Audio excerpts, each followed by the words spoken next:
गोर लगे छी अहाँ सब गोटे के। हम राधा एकटा गौरी गीत लग उपस्थित भेल छी। सुनू अहाँ सब, कहब जी केहन लागत।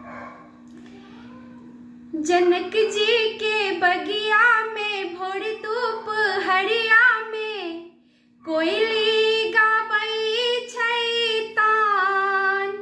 गे देखिहिन केहन छन सिया जी के ज्ञान। गे देखिहिन केहन छन सिया जी के ज्ञान।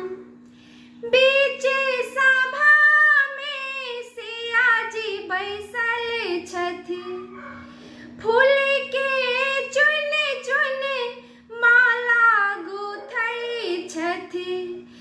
बीच सभा में सिया जी बैसल छथि, फूल के चुन चुन माला गुथै छथि।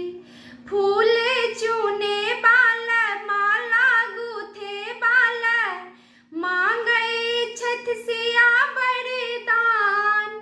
गे देखिहिन केहन छन सिया जी के ज्ञान। गे देखिहिन केहन छन सिया जी के ज्ञान।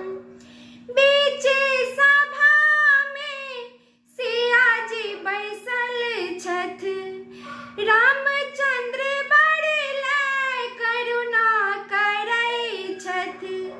बीच सभा में सिया जी बैसल छथि, लक्ष्मण देवरै करुणा करै छथि। रामचंद्र बड़लै लक्ष्मण देवरै